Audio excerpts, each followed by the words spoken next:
this video is a little different. I read an article the other day and it said that pets in Taiwan are outnumbering babies. I obviously have 2 children and I've always wanted to be a mum. And I've always wanted to be the best mum I can possibly be. So while it isn't something I can relate to, it is something I am really curious about. Because it is rude to outright ask people about their personal choices when growing a family, it's difficult to understand. So I have invited 3 women from different countries with different backgrounds to share with us why they have chosen to be a pet mama over being a human mama. All of these women like children, they respect other people's decision to have children, but they know that that is not the life they want for themselves. And I was surprised by how relatable their answers were. My name is Nomfi and I am from South Africa. First time I was in Taiwan was from 2013 to 2015. So I've been back in Taiwan now for 3 years.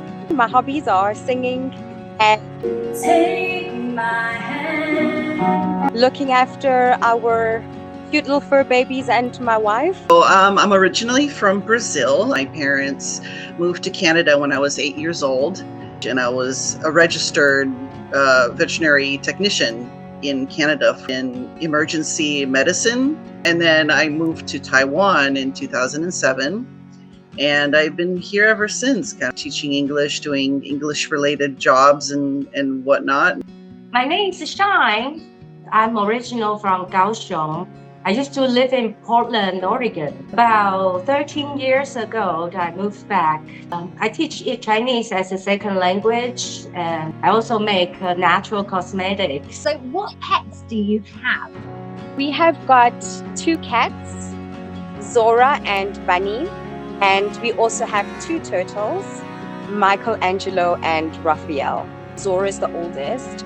And we try to do like the whole cutesy thing with her and give her like the little bell around the neck and everything. And she was like, girl, you better take that thing off of me because it is not working. So it's just started from her that the animals were just like, no, we don't want to do that. Well, I currently have a cat. He's a rag doll. His name is Pebbles, and he's been with me for a good 6 or 7 years now. Tiny was the first pet that I had in Taiwan. He was adopted from a local rescue organization. I was actually volunteering with them for a while, and then I was there one day and I saw him, and it was just one of those like love at first sight kind of a things. And just saw him and I was like, wow, who's that gentleman over there? And he's spoken for, and then I got to know his story and I just fell in love with him. He was such a goofball, like his size was not indicative of him at all, because I was living in a studio apartment at the time and it literally would have just taken up the whole space that I had left.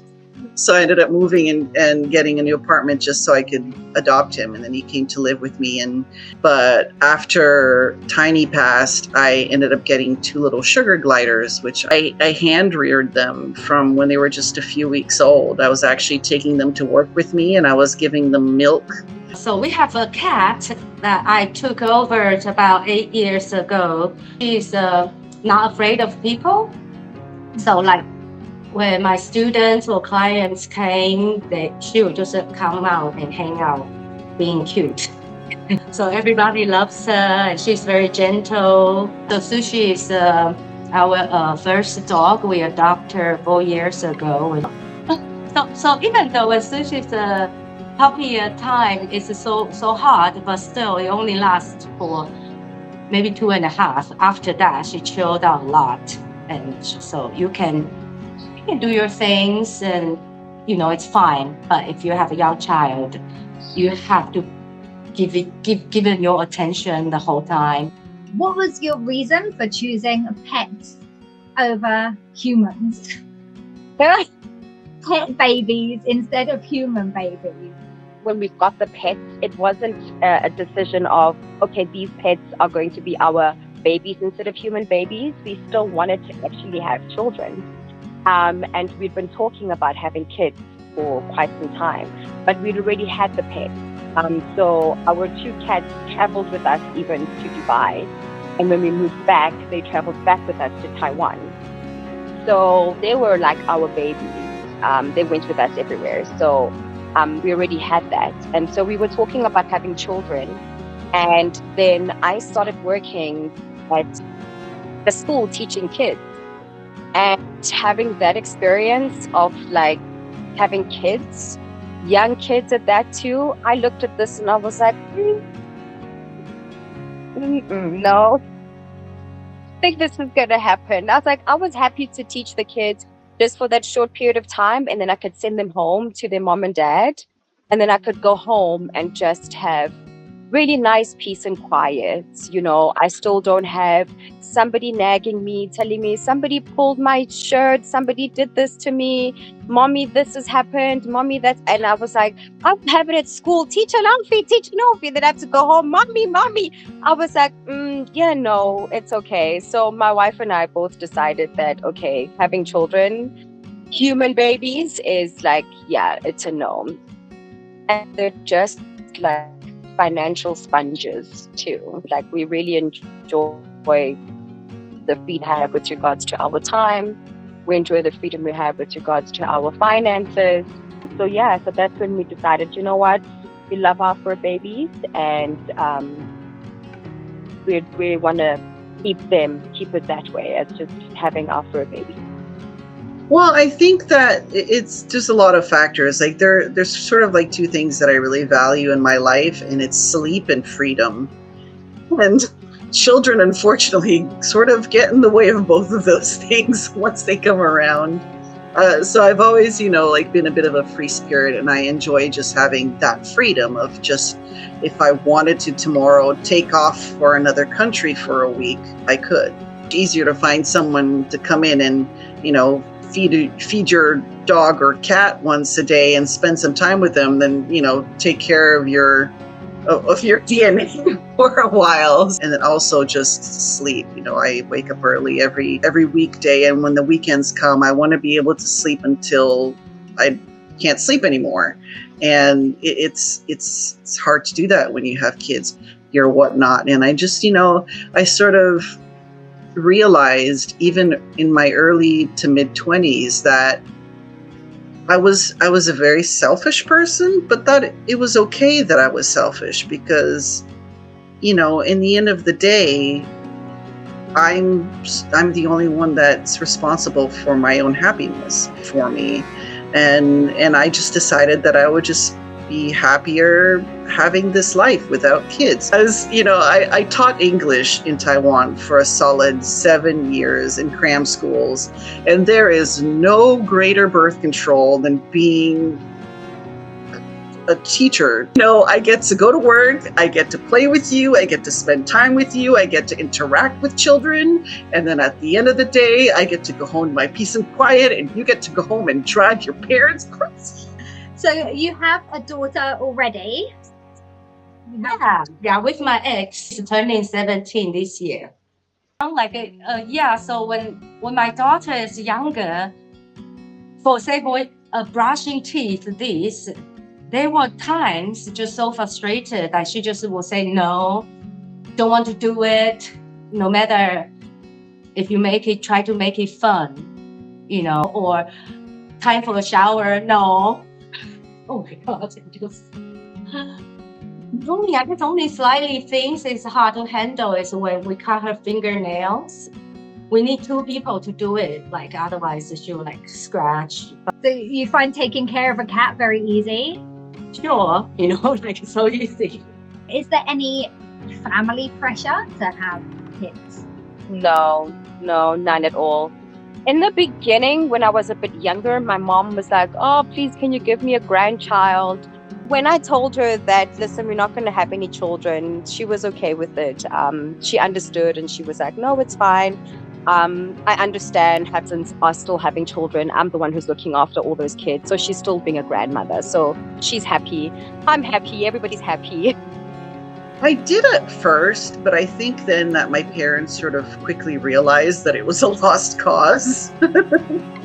But my grandmother, when I went back to Brazil in 2007, she's like, "Oh, Layla, you know, my greatest desire in the world is to be a great grandmother before I die. Won't you make my wish come true for me?" And I was like, "Okay, well, if that's what you want, Grandma, I can just run out on the street and I'll find the first man that you know, like gives me attention. I'll get pregnant. I'll have a baby, and then you can raise it, and then you can be your mother and a great grandmother and a grandmother. It's all on you, Grandma. What do you think? Do we have a deal?"